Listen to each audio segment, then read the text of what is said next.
The courtroom went completely silent. No one moved. No one even breathed. All eyes turned as a small 10-year-old girl with long brown hair slowly walked to the front. Your Honor, my name is Ella Lucas.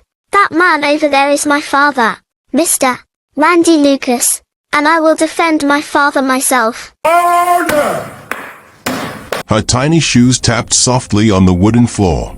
She wore a simple red dress that looked too big for her skinny body. In her shaking hands, she held an old, worn-out folder pressed tightly against her chest.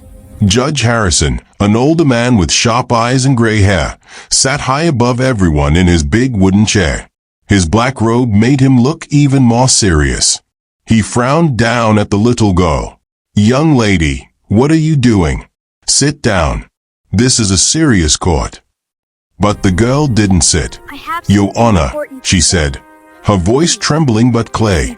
"My name is Ella Lucas. That man over there is my father, Mr. Randy Lucas, and I will defend my father myself, because no one else will tell the truth." The whole courtroom exploded with noise. People gasped. Some stood up. Others whispered to each other in shock. "Order!" Judge Harrison shouted, banging his gavel hard. The loud crack echoed around the room until everyone went silent again. The prosecutor, Mr. Douglas, stood up in his expensive suit, smiling like the whole thing was a joke. "Your Honor, this is ridiculous. The child should be removed." "I have proof," Ella cried, lifting her folder high. "Proof that my dad is innocent. Proof that shows who really stole the money." Silence fell again. Even the prosecutor stopped smiling. Her father, Mr. Randy Lucas, sat at the defendant's table in an old gray suit. His face looked tired and broken. Tears streamed down his cheeks. "Ella, sweetheart, you don't have to do this," he whispered. Ella turned to him. Her eyes were filled with tears too, but her voice was firm. "Yes, Dad, I do. If the adults won't fight for you, then I will." The judge removed his glasses and rubbed his eyes, like he couldn't believe what was happening. After a long moment, he looked at Ella again. "Child," he said slowly, "do you understand what you are saying? Your father is accused of stealing $50,000. Very experienced lawyers have studied this case. The evidence against him is strong." "The evidence is fake," Ella said, her voice steady now. "And I can prove it." Another wave of gasps filled the room. Judge Harrison leaned forward, studying Ella's face. Something in her eyes stopped him. Something brave. Something honest. "I've been a judge for 32 years, he said quietly, "and I have never allowed this before. But today, I will let you speak." He pointed at Mr. Roberts, Randy's nervous lawyer. "You will help her present her evidence properly." Mr. Douglas jumped up, red with anger. "Your Honor, I object. This breaks every rule." "Objection noted," the judge said calmly. "Sit down, Mr. Douglas. This is my courtroom." Ella finally breathed out in relief. She turned to her father one more time. For the first time in months, Randy Lucas gave her a real smile. His lips moved softly. "I love you." Ella wiped her eyes, faced the judge again, and opened her folder. "Your Honor," she said, "I need to tell you about my father, who he really is, what truly happened, and the person who destroyed our lives." The courtroom froze. Everyone waited. A tiny girl. A worn folder. A truth no one expected. Then a soft voice echoed. "Hello friends, welcome to our story. Before we start, please like this video and subscribe. Also tell us in the comments, where are you watching from?" Ella Lucas and her father, Mr. Randy Lucas, lived in a small apartment on the quiet side of the city. Their home wasn't fancy, just 2 little bedrooms, a tiny kitchen, and a living room with old furniture. The paint on the walls was fading, and the couch had a tear on the side, but none of that mattered. It was their home, and they were happy. Every morning, Randy woke up early. He made breakfast for Ella, packed her school lunch, straightened his tie, and put on his best suit for work. Before leaving, he always bent down and kissed her forehead. "Be good at school today, sweetheart," he would say with a warm smile. "I will, Dad." "Love you," Ella would reply, hugging him tight. Ella's mother had died in a car accident when Ella was just 5. The memories of her were blurry now, like old photos losing color, but Ella still remembered her mother's warm hugs and gentle laugh. Randy kept a picture of her on the living room shelf. A beautiful woman with brown hair and kind eyes, smiling softly at the camera. Sometimes Ella would catch him staring at that picture with sadness in his eyes. But whenever he noticed Ella watching, he always forced a smile and pulled her close. "Your mom would be so proud of the young lady you're becoming," he whispered every time. They didn't have much money. Randy's salary as an accountant was just enough to pay rent, buy food, and get Ella school supplies. There was rarely anything left. Ella wore hand-me-down clothes from cousins, and they never went to restaurants or vacations like other families. But Ella didn't mind. Every Saturday, Randy took her to the public library. They picked out books, sat together, and read for hours. On Sundays, they walked to the park with old bread and fed the ducks. And on special days, Randy bought a small pizza, and they ate it together while watching movies on their old TV. "We don't have much, Ella," Randy always told her. "But we have each other, and that is worth more than all the money in the world." Ella believed him. To her, her father was a hero, hard-working, honest, and full of love. Every night, Randy sat at the edge of Ella's bed and listened carefully as she told him about her day, her math class, the story her teacher read, or the game she played at recess. He listened to everything like it was the most important thing he had ever heard. Then they prayed together. "Thank you for keeping us safe today. Thank you for our home and food. Please watch over us tomorrow and always." Life was simple. Life was peaceful. Life was good. But 7 months ago, everything changed. It began the evening Randy came home from work looking more excited than Ella had seen in years. His eyes were bright, and a huge smile covered his face. "Ella, guess what happened today?" he said, lifting her up and spinning her around. "What? What happened, Dad?" Ella laughed, holding his shoulders. Randy put her down and knelt in front of her, holding both her hands. "Remember the big project I told you about at work? Well, my boss's business partner, Mr. Richardstone, saw my work. He said I'm smart and talented, and he wants to start a new business with me." Ella's eyes widened. "Really? That's amazing, Dad." "Yes," Randy said, barely able to control his excitement. "Mr. Stone said we could be equal partners. He'll put in the money to start the company, and I'll handle all the financial planning. If everything works, we could make real money, Ella. We could move to a better apartment. I could buy you new clothes. We could save for your college." Tears filled Randy's eyes. After all these years of struggling, finally, things are about to get better for us. Ella hugged him tightly. "I'm so proud of you, Dad." The next few weeks were the busiest of Mr. Randy Lucas's life. He worked harder than ever before. Every night he came home late, tired, stressed, but still smiling. He carried piles of papers and folders under his arm. After dinner, he sat at their small kitchen table going through numbers, receipts, and contracts while Ella did her homework beside him. "Dad, you should rest," Ella said almost every night. She could see how exhausted he was. "I will, sweetheart," Randy always replied. "I just need everything to be perfect. Mr. Stone is trusting me with a lot of money. I can't make a mistake." Mr. Richard Stone was in his 50s, wealthy, confident, and always dressed in expensive clothes. His smile showed bright white teeth, and he wore a gold watch that probably cost more than Randy earned in a whole year.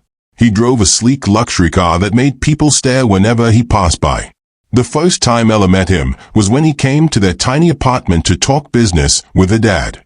"So this is your daughter?" Mr. Stone asked, shaking Ella's hand. "Your father talks about you all the time. Says you're the smartest girl in your class." Ella blushed shyly. "Thank you, sir." He laughed gently. "Please, call me Mr. Stone. Your dad and I are partners now." He turned to Randy. "You're a lucky man, Randy. Family is everything." Randy smiled proudly.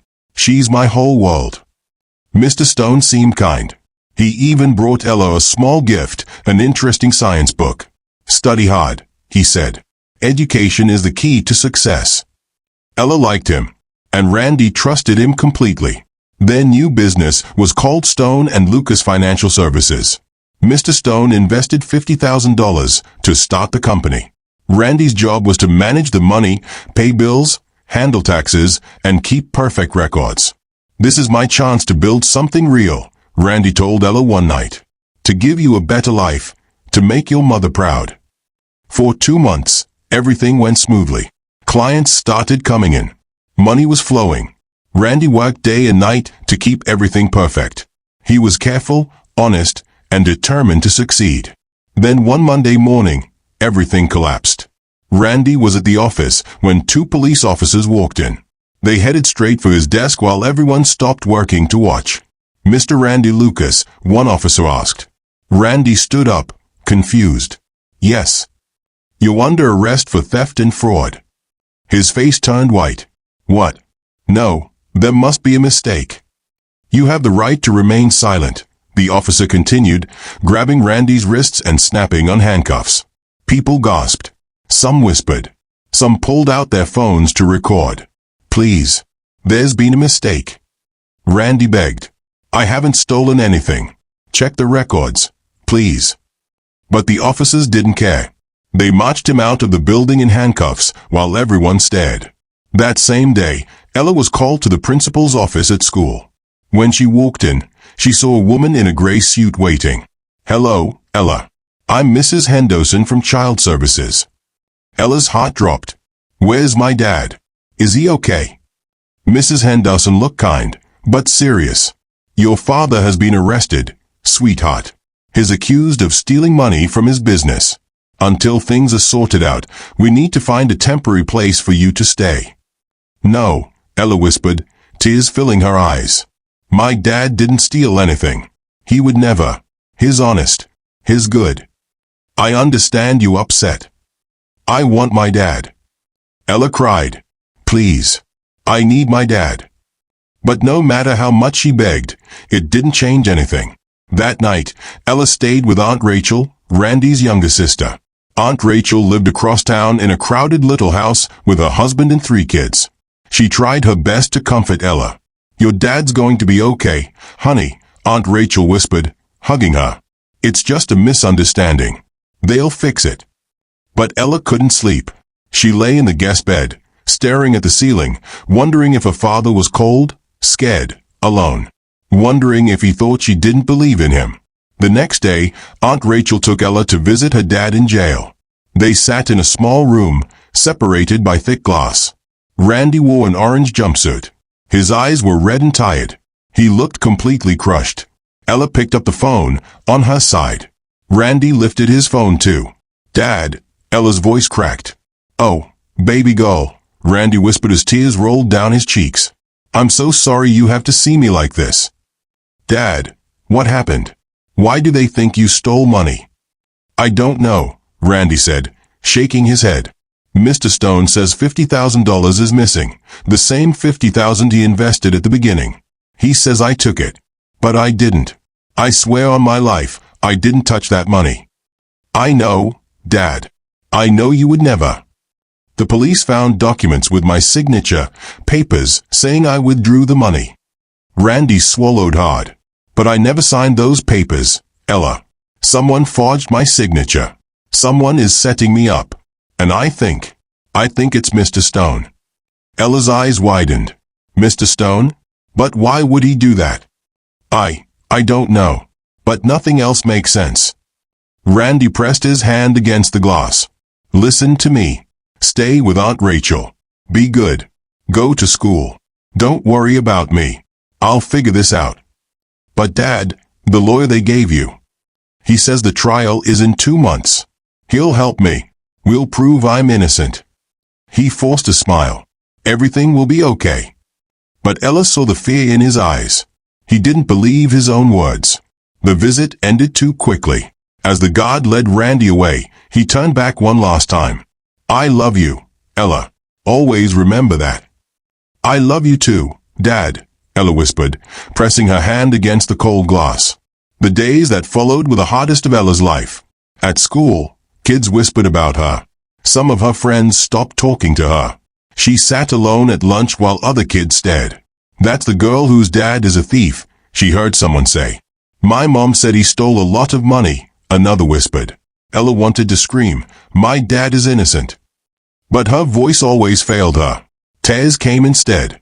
Her teacher, Mrs. Adams, tried to comfort her. "Don't listen to them, Ella," she said gently. "Hold your head high." But it was hard. So hard. Every few days, Aunt Rachel took Ella to visit her dad. Randy looked thinner, weaker, more tired each time. But he always tried to act normal. "How are your math grades?" he'd ask. "Good, Dad. I got an A." "That's my goal," he'd say with a shaking smile. But Ella could see the pain in his eyes. She could see how the lie was destroying him. 3 weeks after the arrest, one evening, Ella overheard Aunt Rachel talking on the phone in the kitchen. She was supposed to be doing homework, but she quietly moved closer. "I don't know what to do, Mom," Aunt Rachel whispered to Ella's grandmother. "Randy's lawyer is useless. He barely talks to him.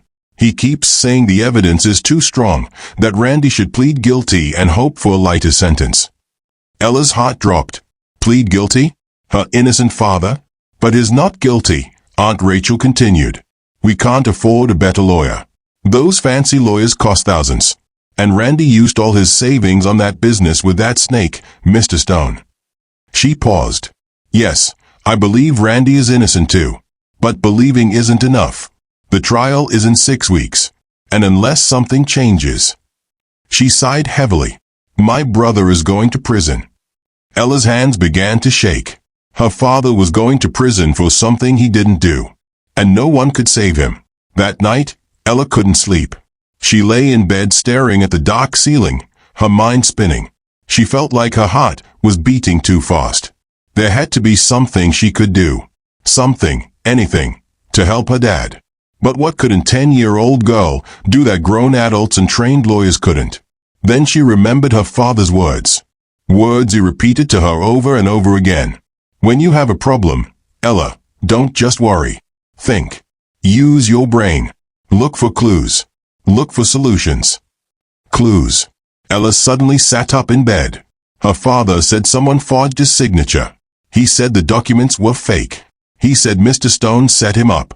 If that was true, there had to be evidence somewhere. Real proof that showed the truth. But where was it? The next day after school, Ella asked Aunt Rachel if they could go back to her old apartment. "The landlord let me keep it for 1 more month while we figure things out," Aunt Rachel explained as she unlocked the door. "But we'll have to clear your father's things soon if he doesn't come home." The apartment felt cold, empty, lonely. It smelled stale, like no one had been inside for weeks. Ella slowly walked through the rooms, remembering happier days. The kitchen where Dad made breakfast. The couch where they watched movies. Her bedroom with her stuffed animals still lined up neatly. "I'll be in the living room packing some boxes," Aunt Rachel said. "Take your time, honey." But Ella didn't go to her room. She quietly slipped into her father's bedroom. The room was small and simple, just a bed, a dresser, and a small desk by the window. On the desk were stacks of papers the police hadn't taken, bills, receipts, work forms, so many documents. Ella sat down at the desk and began searching through the papers. Most of it was boring adult stuff, electricity bills, rent receipts, grocery receipts. Her father kept everything. He was always organized like that. Then, at the very bottom of a stack, Ella found a folder labeled Stone and Lucas, Business. Her heart skipped. Inside were copies of contracts, bank papers, business documents. She didn't understand most of it. It was filled with confusing adult words like fiscal and capital investment, but she kept going. Then she saw it. The document the police were using as evidence. The one claiming her father withdrew the $50,000. She stared at the signature. She knew her father's handwriting by heart. She had seen it on permission slips, birthday cards, drawings. And this wasn't it. The R in Randy was the wrong shape, too round. Her dad always made sharp, straight RS. The L in Lucas was too small. Her dad's L was bigger and bold. It was close. Very close. but not exact. Someone had tried to copy his signature, but they didn't get it right. Ella's hands shook. This was proof. Real proof the signature was fake. But who would believe in 10-year-old? Adults would probably smile and say, "That's cute," then ignore her. She kept digging. In the back of the folder, she found bank statements. She scanned the dates. The withdrawal happened on March 15th at 2:30 p.m. March 15th. Ella dug into her backpack and pulled out her school planner. She flipped to March. On March 15th she had written, "Dad came to school for parent-teacher conference 2 to 3 p.m. Ella's heart raced. Her father was with her at school during the exact time someone claimed he withdrew the money. He couldn't be at the bank and at school at the same time. Why didn't his lawyer mention this? She kept searching. Then she found something that made her freeze. A copy of an email. It must have been overlooked by the police. It was from Mr. Stone, dated February 20th, 3 weeks before the money went missing. The email said, "Randy, I've been thinking. This partnership isn't working. I'll need my initial investment back soon. Let's discuss how to close the business properly." Ella read it again. Mr. Stone wanted his money back. He wanted to close the business. But then, 3 weeks later, he accused her father of stealing that same $50,000. It didn't make sense, unless Mr. Stone took his own money back, and then blamed Randy to make it look like theft. Why? Maybe Mr. Stone needed money fast. Maybe he wanted Randy to take the blame. Maybe he knew no one would believe a small accountant over a powerful businessman. Ella didn't know the exact reason, but she knew in her heart, Mr. Stone was the liar. "Ella, you doing okay in there?" Aunt Rachel called. "Yes, just a minute." Ella quickly gathered the important papers, the forged signature, the bank statement, the email, and stuffed them into her backpack. She had evidence now. Real evidence. But who would listen to her?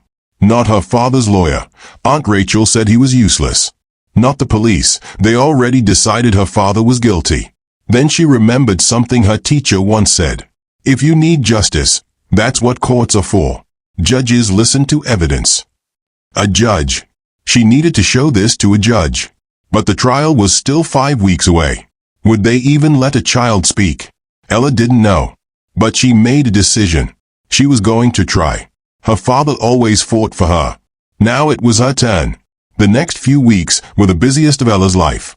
Every day after school, she went to the public library instead of Aunt Rachel's house. "I'm doing homework with a friend," she would say. It wasn't exactly a lie. The library had become her friend. There, Ella researched everything she could about trials and evidence.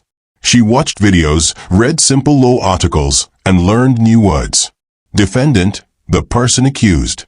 Prosecutor, the lawyer trying to prove guilt. Evidence, real proof. Testimony, when someone tells what they know. She used the library's copy machine to duplicate all the documents she found. She organized everything neatly in folders, making notes like Document 1, forged signature. I is wrong shape. L too small. Not Dad's handwriting. Document 2, bank timeline. Money withdrawn 2:30 p.m. Dad at parent-teacher meeting 2 to 3 p.m. Document 3, email from Mr. Stone. Shows he wanted his investment back. Shows he wanted to close business. 3 weeks before he accused Dad. Ella also questioned her father during jail visits. Dad, on March 15th, after the parent-teacher meeting, do you remember anything else? Randy thought. After we left the school, we went to the coffee shop next door. I bought you a hot chocolate. Remember? Ella gasped. Do you still have the receipt? Why would I wait? His eyes widened. I used my credit card. The credit card statement would show the transaction. It would prove I was there. Where are your credit card statements? Ella asked quickly. In my desk drawer at the apartment. In a folder labeled bank records. Ella, why are you asking all this? Ella pressed her hand to the glass. I'm helping you, Dad. I'm going to prove you're innocent. Randy's eyes filled with tears.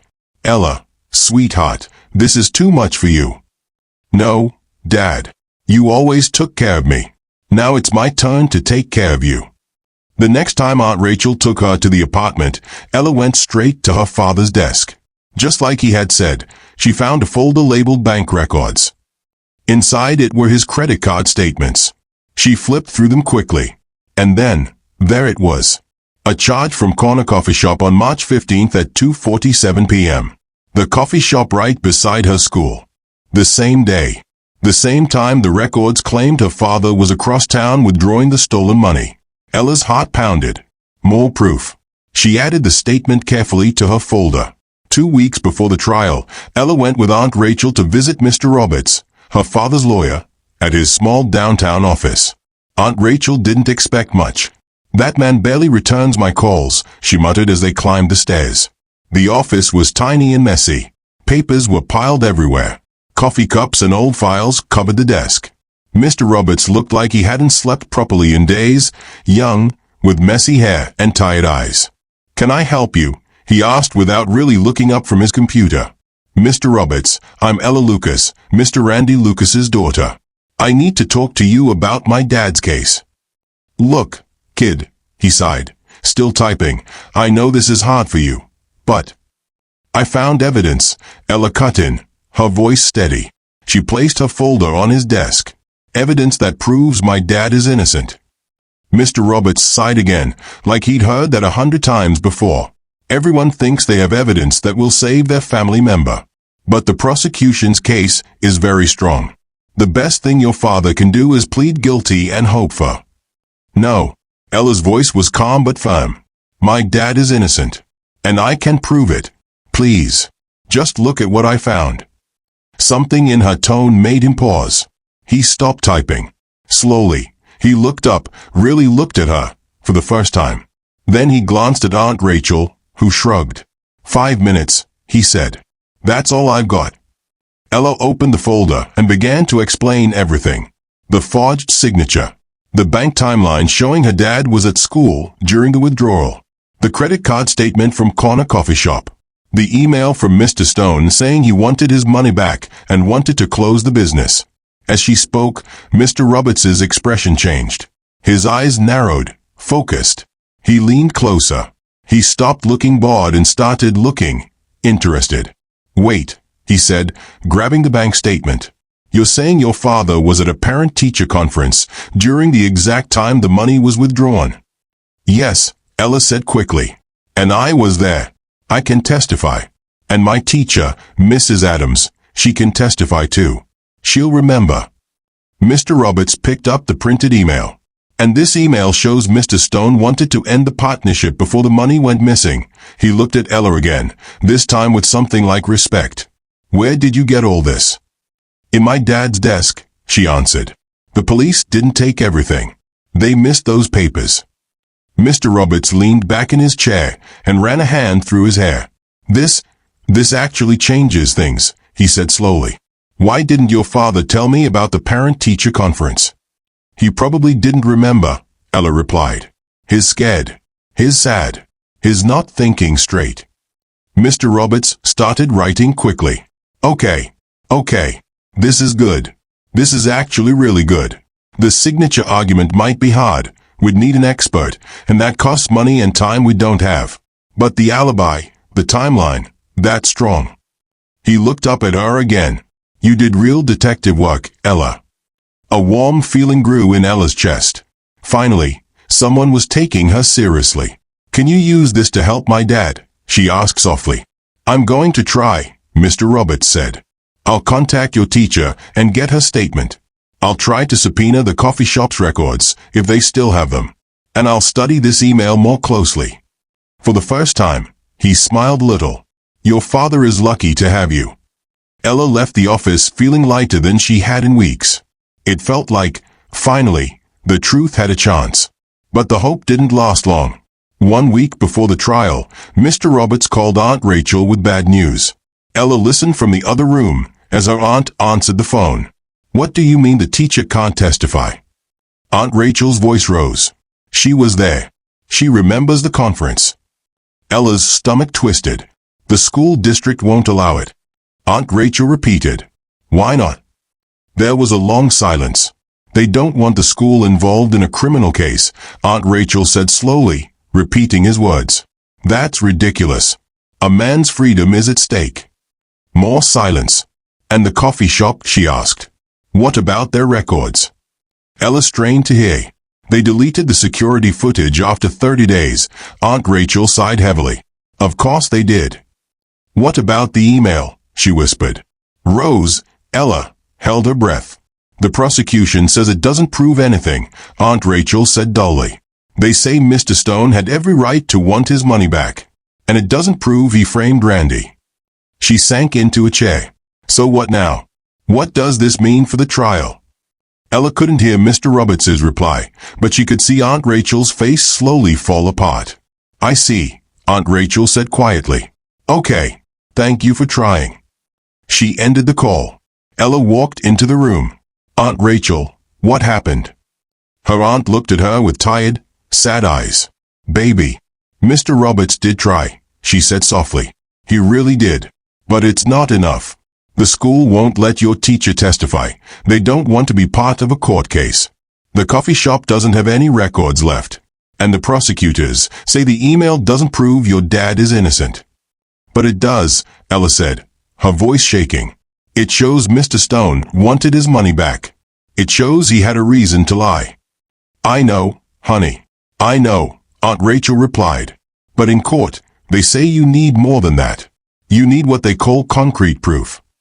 And without your teacher's testimony or the coffee shop records. Her voice faded. So, what's going to happen to Dad? Ella whispered, even though she already feared the answer. Mr. Roberts says, Aunt Rachel swallowed hard. He says your father should plead guilty. Take a deal. Maybe get less prison time instead of more. No, Ella's eyes filled with tears. Dad didn't do anything wrong. He can't go to prison for something he didn't do. Aunt Rachel pulled her into a tight hug. I know, baby. I know it's not fair. But sometimes life isn't fair. But Ella refused to accept that. She couldn't accept that. She wouldn't accept that. That night, lying in Aunt Rachel's guest bed, Ella Lucas made up her mind. She stared at the ceiling, her fists tight, her heart hurting. If the adults couldn't save her father, then she would save him herself. She would walk into that courtroom. She would stand up. She would show the judge everything she had found. She would make them listen to the truth, even if she was only 11. She didn't know if it would work. She didn't know if they would let her talk at all. But she had to try. For the next 6 days, Ella prepared like her life depended on it. She organized all her documents neatly. She practiced her speech in front of the mirror, whispering when no one was watching. She wrote down every important point on little note cards so she wouldn't forget when she got nervous. She researched how to address a judge, Your Honor. She watched videos of real trials to see how people behaved. She knew she was just a kid, just a 10-year-old girl with a folder of papers. But she was also a daughter who loved her father more than anything in the world. And love, she decided, made people brave. The morning of the trial came. Ella woke up early and put on her best clothes, the white shirt and blue skirt her teacher had given her. Aunt Rachel brushed her hair and tied it into a neat ponytail. You look very nice, honey, Aunt Rachel said softly. But her eyes were sad. She thought they were only going to watch the trial, not knowing the plan Ella was carrying in her heart. They drove downtown to the courthouse, a huge building with tall pillars and endless stairs. Inside, everything was dark wood and cold marble. Their footsteps echoed loudly as they walked. They found courtroom 4B and went inside. It was already filling up, people whispering, reporters taking notes, court staff moving around. The judge's tall desk stood at the front. The witness stand was beside it. On one side, the prosecutors, Mr. Douglas and Miss Crawford, sat in sharp suits, looking calm and confident. On the other side sat the defense table, where Ella's father would sit with Mr. Roberts. Ella and Aunt Rachel sat in the third row. Ella held her folder tight against her chest. Her heart beat so loudly she thought everyone could hear it. Soon, more people came in, reporters, citizens, curious strangers. Then the door opened.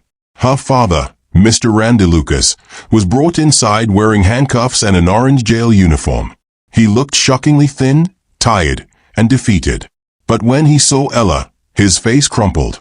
Tears filled his eyes. He mouthed, "I love you." Ella felt her throat tighten. She couldn't go to him. She couldn't hug him. She could only watch as the guard removed the handcuffs and Randy sat beside Mr. Roberts. "All rise," a court officer called. Everyone stood as Judge Harrison entered, wearing his long black robe. His sharp eyes swept over the room, like he could see through people. "You may be seated," he said in his deep voice. Everyone sat today. Silence fell. "We are here today for the case of the state versus Randy Lucas," the judge announced. "Mr. Lucas is accused of theft and fraud in the amount of $50,000. Before we begin opening statements, are there any preliminary matters?" Mr. Douglas stood up smoothly. "No, Your Honor. The prosecution is ready." Mr. Roberts stood up nervously. "Your Honor, the defense would like to." But before he could finish, Ella stood up. Her legs shook violently. Her hands trembled so hard the folder nearly fell. But she stood. And she stepped into the aisle. Every head turned. Judge Harrison's eyebrows lifted. "Young lady, what are you doing?" Ella's voice came out small at first. "Your Honor, I need to speak." "Sit down, please. This is not the time. Please." Her voice grew stronger. She took another step. "Please, Your Honor. My name is Ella Lucas. The man over there is my father." People gasped. Whispers filled the room again. Ella kept walking toward the front, her small shoes tapping on the floor with each step. She could feel every pair of eyes on her. She saw her father's shocked face. She saw the prosecutors exchanging amused looks. But she didn't stop. "Your Honor," Ella said clearly, "I will defend my father myself, because no one else will tell the truth." The courtroom exploded. People jumped to their feet. Reporters scribbled like crazy.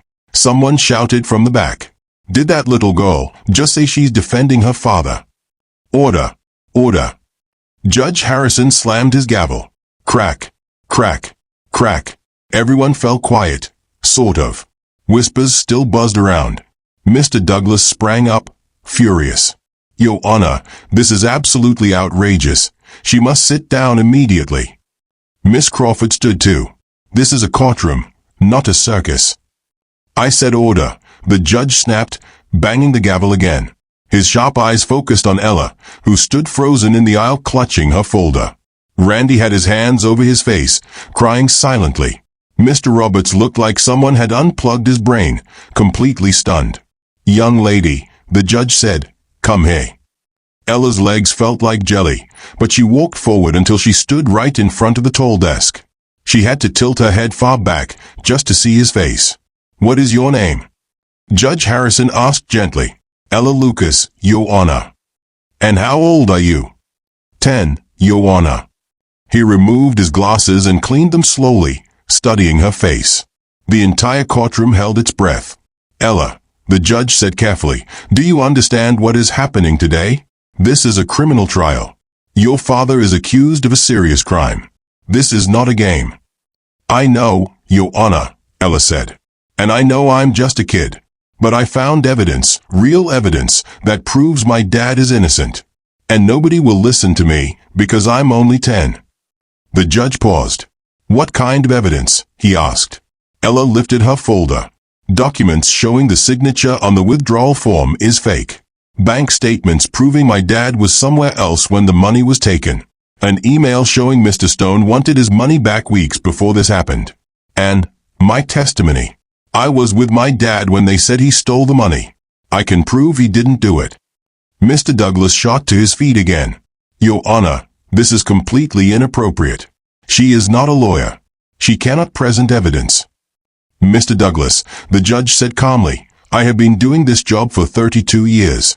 I have never seen a 10-year-old walk into my courtroom with evidence her father's own lawyer didn't fully present." He turned to Mr. Roberts. "Mr. Roberts, did you know about this evidence?" Mr. Roberts stood quickly. "Your Honor, Miss Lucas gave me some documents 2 weeks ago. I tried to follow up, but there were issues with witnesses and timing. So yes, there is evidence that hasn't been properly reviewed." The judge's eyebrows rose even higher. "Well then." Silence. He looked at Ella, then at Randy. then at the prosecutors.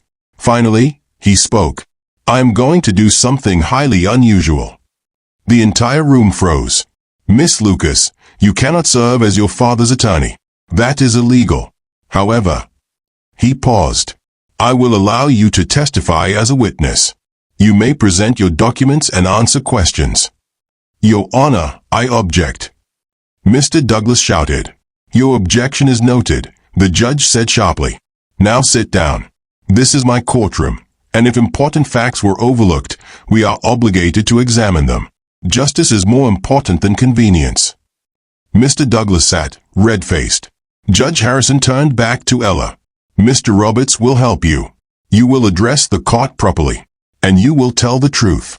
Do you understand?" "Yes, Your Honor," Ella said. Hope filled her chest for the first time in months. "Bailiff," the judge said, "swear in the witness." A court officer came forward. "Raise your right hand," he said. "Do you swear to tell the truth, the whole truth, and nothing but the truth?" "I do," Ella said firmly. "You may take the witness stand." Ella walked to the stand. It was a tall wooden chair beside the judge's desk. She had to climb up to sit on it because it was so high. She placed her folder softly on the small shelf in front of her. The entire courtroom was staring at Ella.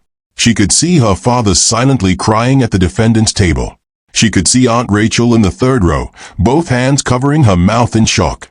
She could see reporters leaning forward, pens ready, eyes wide, not wanting to miss a single word. Ella was terrified, but she was also ready. Judge Harrison gave her a small nod. "Miss Lucas, you may begin," he said. "Tell the court what you know." Ella took a deep breath. Her fingers shook as she opened her folder and pulled out the first paper, the withdrawal form with a fake signature. "Your Honor," she began, her voice echoing through the microphone, "my dad didn't steal any money, and I can prove it." For the next hour, Ella presented her evidence, one piece at a time. She held up the withdrawal form. "This is the paper that says my dad took the $50,000, she said. "But the signature at the bottom is not his real signature." She looked at the judge. "My dad has signed hundreds of things for me, permission slips, school forms, birthday cards. I know his signature very well. The R in Randy is always sharp and pointy like a triangle. But on this paper," she pointed, "it's round, like a circle. And the L in Lucas is always big and long, but here it's small and cramped." She swallowed. Someone tried to copy his signature, but they didn't get it exactly right. Mr. Douglas stood up sharply. "Objection, Your Honor. The child is not a handwriting expert. Her opinion about the signature is meaningless." Judge Harrison leaned forward, studying the document through his glasses. "The court will consider her testimony along with all other evidence," he said. "Continue, Miss Lucas." Next, Ella took out the bank statement. "This paper shows the $50,000 was taken from the bank on March 15th at exactly 2:30 p.m., she said. "But my dad wasn't at the bank that day." "Where was he?" Judge Harrison asked. "He was with me, Your Honor," Ella replied. "He was at my school. We had a parent-teacher conference with my teacher, Mrs. Adams. The meeting was from 2 to 3 p.m. My dad couldn't be at the bank taking money if he was at my school talking to my teacher." A wave of whispers moved through the courtroom. Even the prosecutors looked surprised. This was clearly new to them. "Do you have proof of this conference?" the judge asked. "My teacher remembers, Your Honor," Ella said, frustration slipping into her voice. "But the school district won't let her testify. They said they don't want to be involved in a criminal case." She straightened in her seat. "But I have something else." She pulled out the credit card statement. "After the parent-teacher meeting, my dad took me to the coffee shop next to the school," she explained. "He bought me a hot chocolate." She pointed to a line on the paper. "Right here, March 15th, 2:47 p.m., corner coffee shop, 412 Oak Street. That's the coffee shop near my school. That's only 15 minutes after someone was supposedly at the bank taking the money." She looked up. "The bank is on the other side of town. It takes about 30 minutes to drive there from my school. It's impossible for my dad to be at the bank at 2:30 and then at the coffee shop by my school at 2:47. He was with me. He couldn't have been the one withdrawing the money. She saw Judge Harrison writing notes quickly. His face was serious and focused now. Mr. Roberts stood up, sounding more confident than before. Your Honor, the defense would like to formally submit these documents as evidence, he said. The credit card statement strongly supports Mr. Lucas's alibi and shows he was across town at the time of the alleged theft. The prosecution would like to examine these documents, Mr. Douglas said, standing. You'll have your chance during cross-examination, Judge Harrison replied. Let the witness finish. Miss Lucas, is there more? Yes, Your Honor, Ella said. She pulled out the printed email. This is an email from Mr. Richard Stone, the man who accused my dad, sent to my dad, she said. It's dated February 20th, 3 weeks before the money disappeared. She read from the page. In the email, Mr. Stone says the partnership isn't working. He says he wants his initial investment back and wants to close the business. She looked up at the judge, her eyes burning with emotion. Don't you see, Your Honor?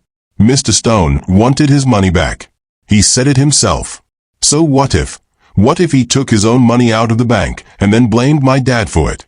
If my dad goes to jail, Mr. Stone keeps his money and maybe even gets more by suing him. Whispers burst out again across the room. People turned to each other, talking fast. Order. Judge Harrison banged his gavel. Order. He turned to the prosecutors. Mr. Douglas, Miss Crawford, were you aware of this email? Mr. Douglas shifted uncomfortably. Your Honor, that email is not relevant, he said. Mr. Stone had every right to want to end the partnership. It doesn't prove. It proves motive, Ella cut in, forgetting to wait for permission. It proves Mr. Stone had a reason to take his own money and make it look like my dad stole it. Miss Lucas, Judge Harrison said gently, please wait to be asked questions before speaking. But then he looked back at the prosecutors. However, she has a fair point. This email does show Mr. Stone wanted to end the business relationship. Combined with the timeline showing Mr. Lucas couldn't have been at the bank, I am very interested to hear Mr. Stone's testimony. Miss Crawford stood. Your Honor, Mr. Stone is our key witness, she said. He's scheduled to testify this afternoon. He will explain everything. I'm sure he will, the judge replied. Miss Lucas, is there anything else you would like to say? Ella nodded. Just one more thing, Your Honor. She took a breath. My dad is the most honest person I know. He would never steal, not even $1. He always tells me that honesty is more important than money. He says your name and your word are the most important things you have. A man who teaches his daughter that would not throw it all away by stealing. Her voice shook slightly. My dad is innocent. All I'm asking is that you look at the evidence. Really look at it. Don't let an innocent man go to jail. Please. The courtroom went completely silent. Judge Harrison stared at her for a long time. In his eyes, there was something new. Respect, maybe, and sadness too. Mr. Douglas, the judge said at last, you may cross-examine the witness. Mr. Douglas stood up slowly and walked toward the witness stand. He wore a confident smile, the kind of smile that said he was sure he could break her story apart. After all, she was only a child. Miss Lucas, he said smoothly, you love your father very much, don't you? Yes, sir, Ella answered. And you would do anything to help him? Yes, sir. So isn't it possible, he continued, that you're just seeing what you want to see? That you're so desperate to believe your father is innocent that you're imagining evidence that isn't really there? Ella looked straight into his eyes. No, sir, she said calmly. I'm not imagining anything. The documents are real. The credit card statement is real. The email is real. And I was really at that parent-teacher conference with my dad. Those are facts, not imagination. Mr. Douglas's smile faded a bit. But you're not a handwriting expert, he tried again. You can't really know if that signature is forged. Maybe I'm not an expert, Ella replied. But I know my dad's handwriting better than anyone. And that signature looks wrong to me. If you really wanted to know the truth, you could hire a handwriting expert to check it properly. A few people in the courtroom laughed quietly. Mr. Douglas's jaw clenched. And this credit card receipt, he said, waving it slightly. How do we know your father didn't just give you his credit card while he went to the bank? Because I was with him, Ella said firmly. I was sitting right next to him in the coffee shop. I was drinking hot chocolate and he was drinking coffee. We were together the whole time. Mr. Douglas asked a few more questions, but Ella answered each one clearly. She didn't get confused. She didn't change her story. She just told the truth, simple and straight. Finally, Mr. Douglas sighed. No further questions, he said, clearly frustrated, and sat down. You may step down, Miss Lucas, Judge Harrison said. Ella climbed down from the witness stand and walked back to her seat. Now that it was over, her legs felt weak and her whole body shook. Aunt Rachel grabbed her hand and squeezed hard, tears falling down her cheeks. You were amazing, she whispered. So amazing. Judge Harrison turned back to the courtroom. We will take a 15-minute recess, he said. When we return, I want to hear from Mr. Richard Stone. As soon as he left, the courtroom exploded with noise again. Reporters rushed out, already calling their newsrooms. People gathered in small groups, whispering about the brave little girl who had just shaken the whole case. Ella sat beside Aunt Rachel, still shaking. You did so good, baby, Aunt Rachel said over and over, hugging her. So good. Mr. Roberts walked over to them, looking shocked but hopeful. Miss Lucas, he said, that was remarkable. Truly remarkable. You've given us a real chance. Do you think the judge believes me? Ella asked quietly. I think he's taking you very seriously, Mr. Roberts replied. More seriously than I expected, to be honest. He glanced over at the prosecutors, who were talking in hushed, tense voices in the corner. And I think Mr. Douglas is worried. That's a very good sign. Ella looked across the room at her father. Randy sat at the defendant's table with a guard nearby, but he had turned in his seat just to look at her. His face was wet with tears, but this time he was smiling, really smiling, for the first time in months. He placed his hand over his heart and mouthed, I'm so proud of you. Warmth spread through Ella's chest. No matter what happened next. At least her father knew she had fought for him. At least he knew she believed in him. The 15 minutes went by very fast. All rise, the bailiff called. Everyone stood as Judge Harrison came back into the courtroom and took his seat. When he sat, everyone else sat too. We will now hear testimony from the prosecution's key witness, the judge said. Bailiff, bring in Mr. Richard Stone. The courtroom doors opened. Mr. Richard Stone walked in. He looked exactly like Ella remembered him, tall, well-dressed, and important-looking. He wore a sharp gray suit that probably cost more than her father made in months.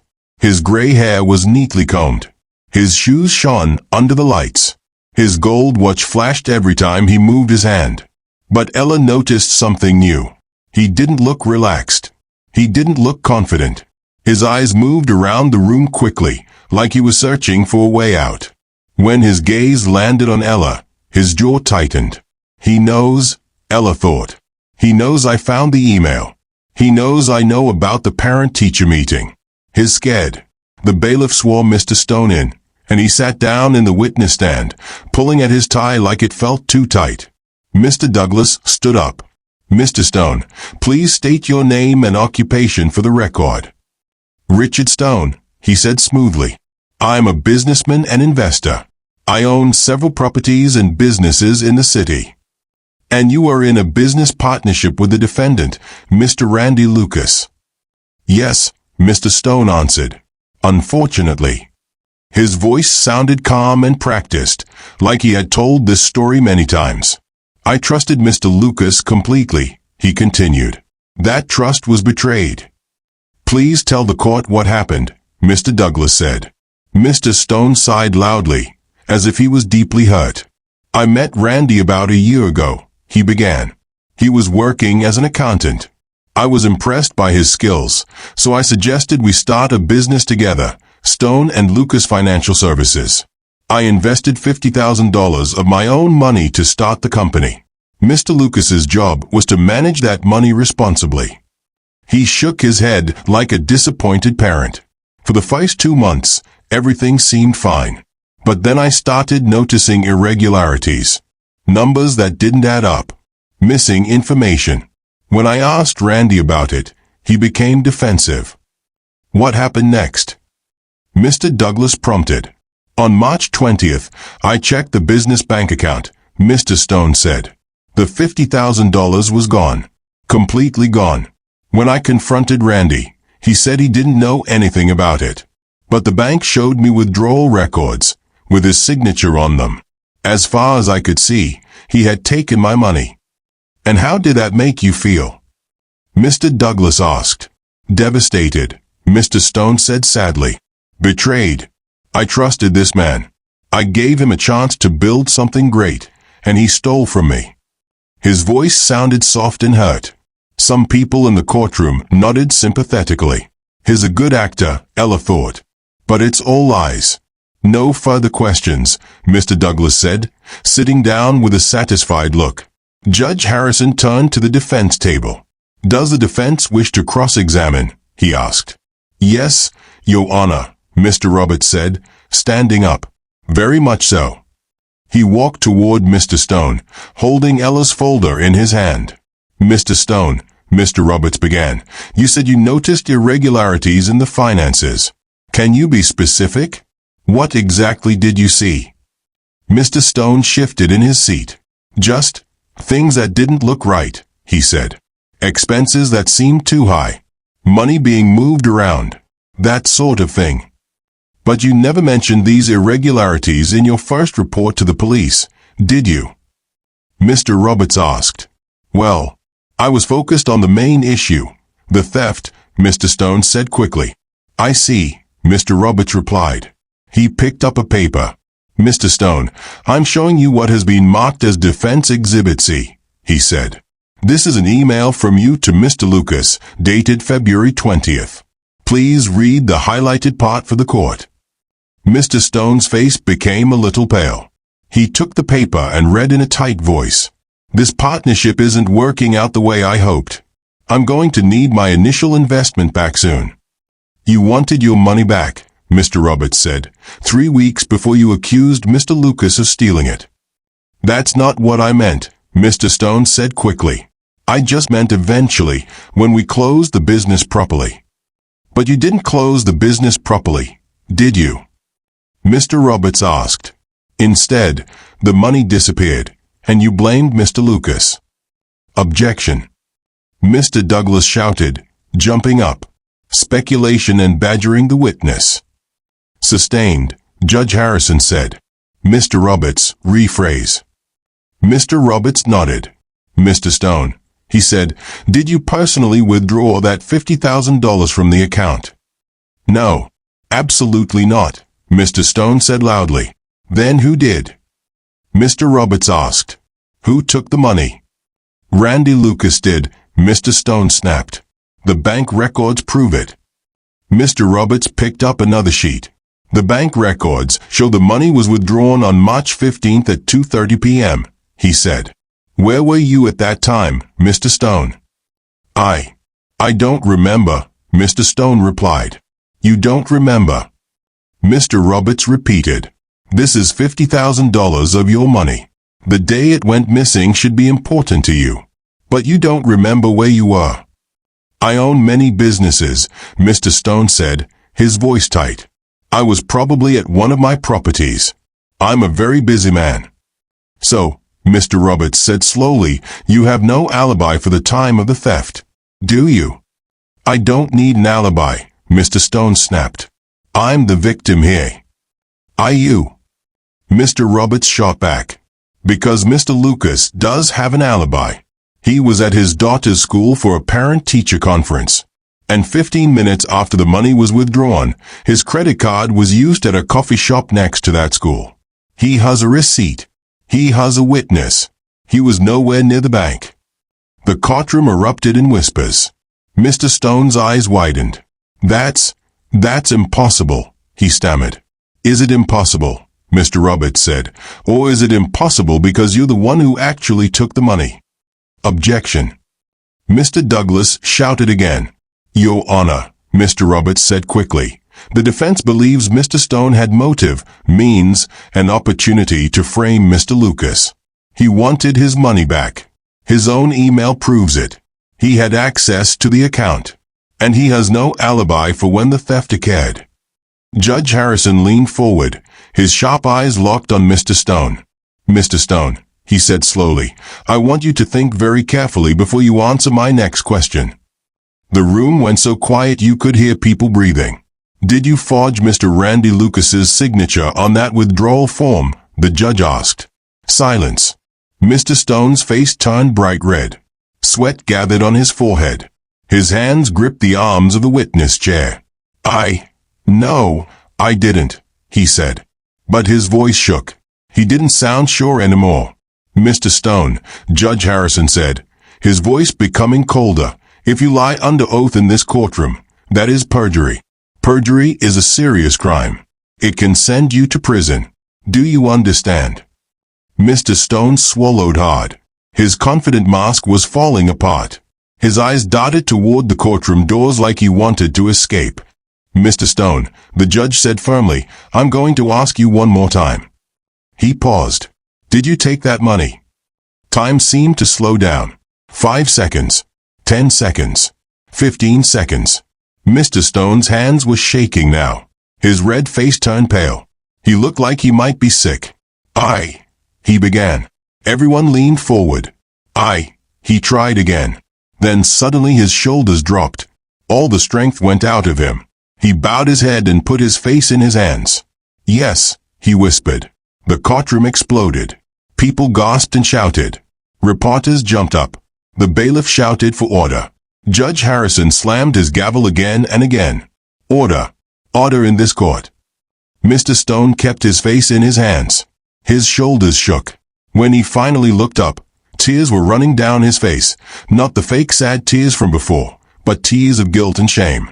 Yes, he said louder, his voice breaking. Yes, I took the money. I forged Randy's signature. I set him up. Ella felt like her chest would burst. She grabbed Aunt Rachel's hand and squeezed it with all her strength. Both of them were crying now.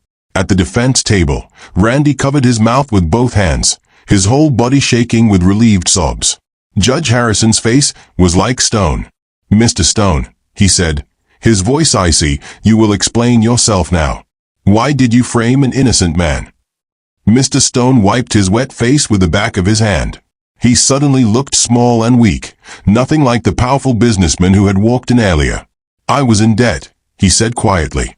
Bad investments. I owed dangerous people a lot of money. I needed that $50,000 back. But I also needed more. He took a shaky breath. I thought if I could frame Randy, I could sue him for damages. Maybe get more money from him or his family. And the people I owed would think the money was gone, stolen, so they'd stop coming after me. He turned to look at Randy. His eyes were full of guilt. I'm sorry, he said. I'm so sorry. You trusted me, and I destroyed your life. I destroyed your daughter's life. All because I was a coward who couldn't face my mistakes. The courtroom was silent except for the sound of people quietly crying. Some were angry, some relieved, some just overwhelmed. Judge Harrison's voice cut through the silence. Bailiff, he said coldly, take Mr. Stone into custody. He is under arrest for perjury, fraud, and theft. Yes, Your Honor, the bailiff replied. Mr. Douglas, Miss Crawford, the judge continued, turning to the prosecutors, you will immediately move to dismiss all charges against Mr. Randy Lucas.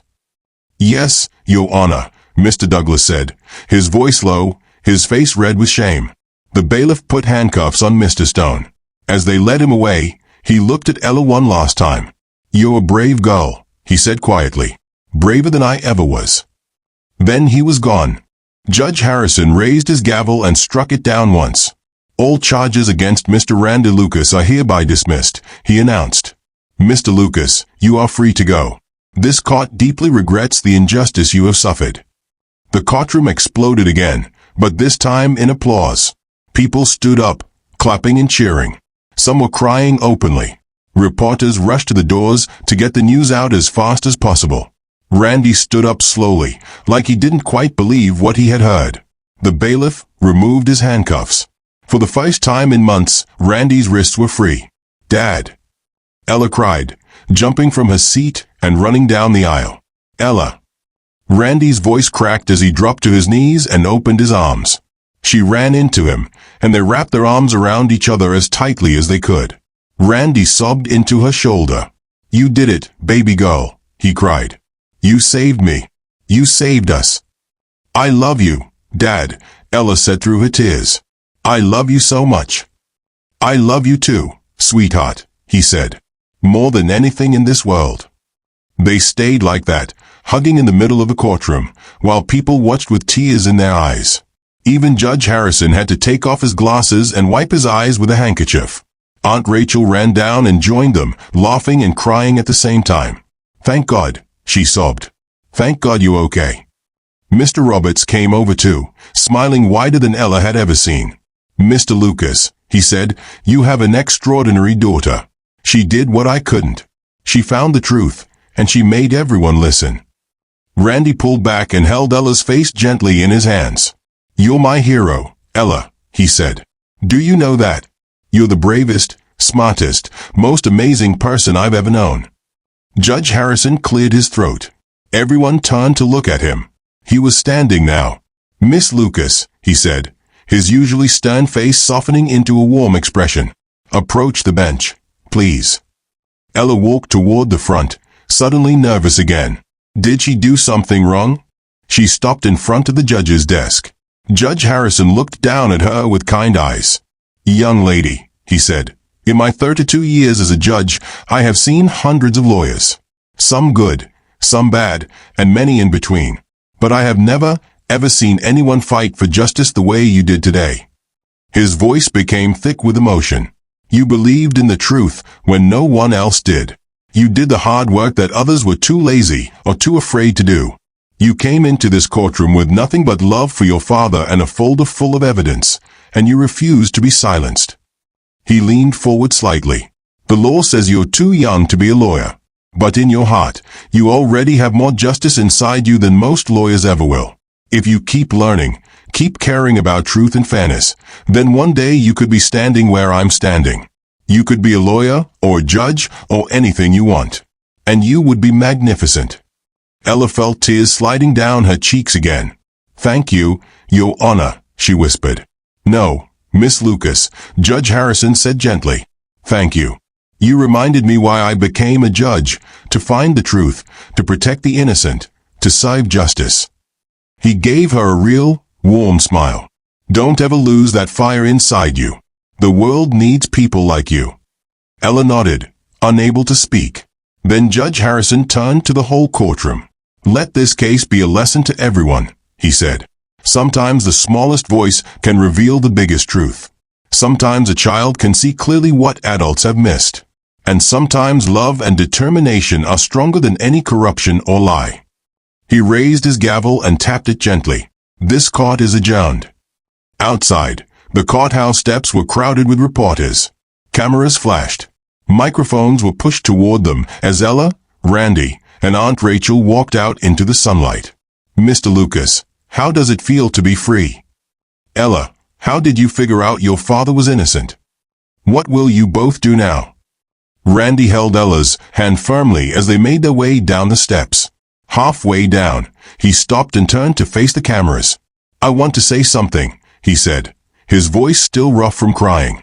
"For 7 months, I lived in hell. I was innocent, but no one believed me. I thought I would lose everything, my freedom, my daughter, my life." He looked down at Ella with so much love it almost hurt to see. "But this little girl never stopped believing in me," he continued. "When everyone else gave up, she fought. She investigated. She found the truth. An 11-year-old child did what trained lawyers and police couldn't, or wouldn't, do." His voice grew stronger. "I'm free today because my daughter loved me enough to fight for me. She is the strongest, bravest person I know. And I will spend the rest of my life trying to be the father she deserves." Reporters scribbled quickly. Cameras flashed again and again. "Ella, what do you want to say?" one reporter called. Ella looked at all the cameras and microphones. She thought about everything that had happened. The fear, the nights she couldn't sleep, the lonely moments, the hours in the library, the day Mr. Stone finally broke down and confessed. "I just want to say," she began. If you love someone, never give up on them. When everyone told me my dad was guilty, I didn't believe it, because I knew him.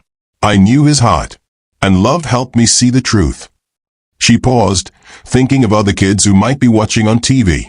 Kids whose parents or family members might be going through something scary and unfair. If someone you love is being treated unfairly, she said, don't just sit there and cry. Do something. Ask questions. Look for answers. Even if you're just a kid, your voice matters. The truth matters. And sometimes the smallest person can make the biggest difference. The reporters actually clapped. Some of them wiped their eyes. As they walked the rest of the way down the steps toward Aunt Rachel's car, people on the sidewalk called out to them, God bless you, little girl. You're a hero, sweetheart. Your daughter is amazing, sir. Amazing. That evening, Randy and Ella went back to their apartment for the first time in months.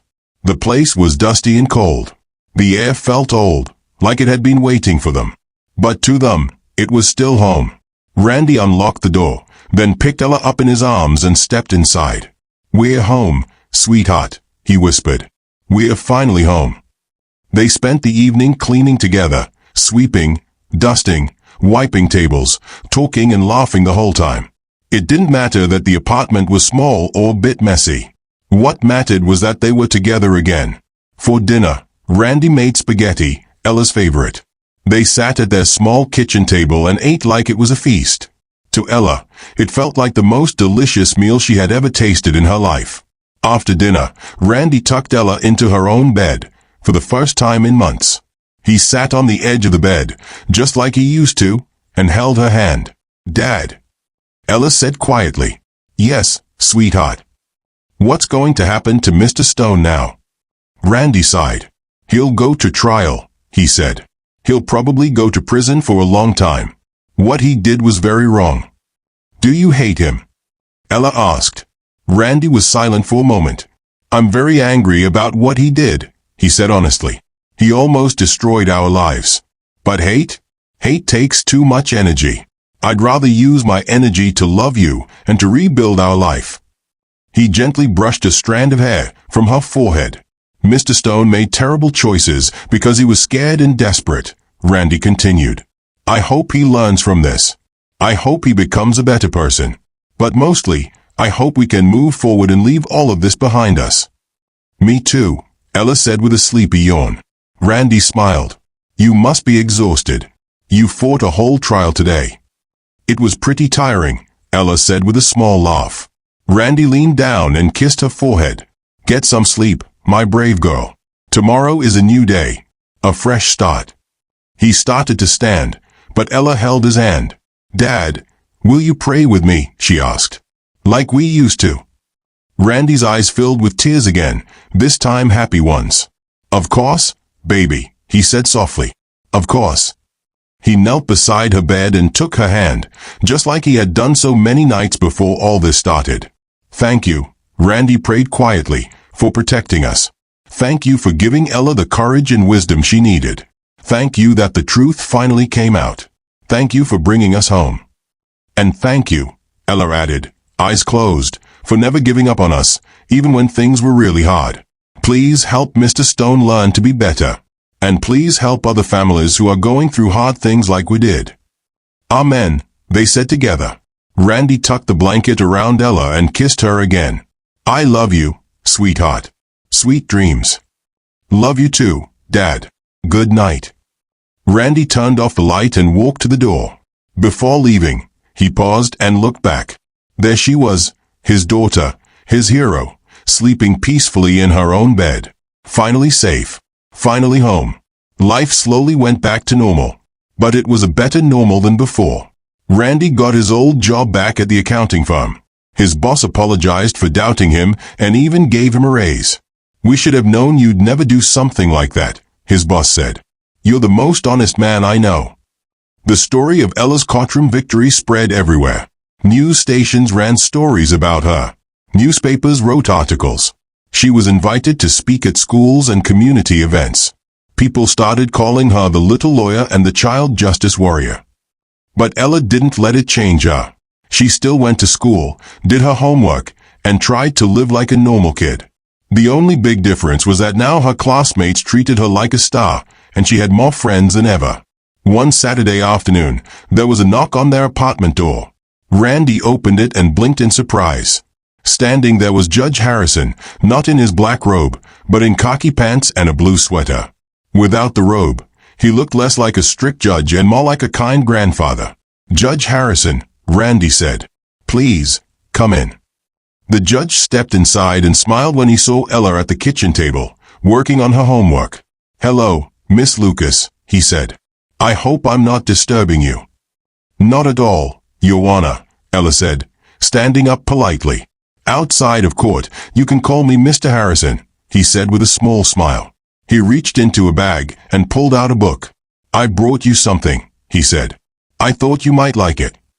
It was a thick book titled Great Trials in American History. The cover showed a drawing of an old courtroom. "I read this when I was in law school," Mr. Harrison said. "It's full of stories about people who fought for justice against impossible odds. People who refused to give up, just like you. I thought you might find it inspiring." Ella took the book carefully, like it was something precious. "Thank you so much, Mr. Harrison," she said. "I'll read every page." "I believe you will," he replied with a warm smile. He looked at Randy. "Mr. Lucas, you have a very special daughter," he said. "I meant what I said in court. If she wants to work in law or justice in any way, she has a very bright future ahead of her." "She can be anything she wants to be," Randy said proudly, putting his arm around Ella. "And whatever she chooses, I'll support her every step of the way." Mr. Harrison nodded in approval. "Good," he said. "That's very good." He turned to leave, then paused at the door. "Oh, and you should know," he added, "Mr. Stone pleaded guilty to all charges. He'll serve 8 years in prison, and he agreed to pay full restitution, including compensation for your legal expenses and lost wages." Randy's eyes widened. I wasn't expecting that," he said quietly. "Justice," Mr. Harrison replied. "Real justice. Because of your daughter, the truth came out, and the right person is being punished. That's how the system is supposed to work." After Mr. Harrison left, Ella sat on the couch with her new book. Randy sat beside her. "Dad," Ella asked after a moment, "do you think I should be a lawyer when I grow up?" Randy thought for a moment. "I think you should be whatever makes you happy, sweetheart," he said. "A lawyer, a teacher, a doctor, an artist, whatever you choose, you'll be amazing. You have something special inside you. You have courage, kindness, and a love for truth. Those things will help you succeed no matter what you do." Ella leaned her head on his shoulder. "I think, maybe I do want to be a lawyer," she said softly. "Or maybe even a judge someday, so I can help other people, the way you helped me, and the way Judge Harrison helps people." "Then that's what you'll be," Randy said, kissing the top of her head. "And when you're standing in a courtroom one day, defending someone who needs help, I'll be in the audience watching and thinking, that's my daughter. My brave, brilliant, beautiful daughter who once saved my life." Ella smiled. "We saved each other, Dad," she said. "That's what family does." Thank you so much for watching this emotional and powerful story. We hope it touched your heart the same way it touched ours. Ella's bravery and her love for her father remind us that even the smallest person can make a big difference. This story teaches us that love is powerful. When you truly care about someone, you will fight for them, even when the world thinks you can't. The truth always wins. Lies may cover the truth for a moment, but in the end, the truth will always shine through.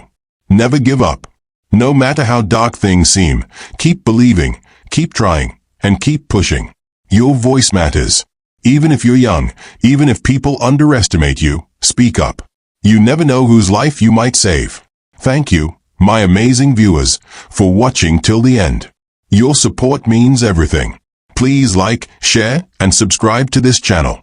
Your love and support help us create more stories for you every day. See you in the next episode.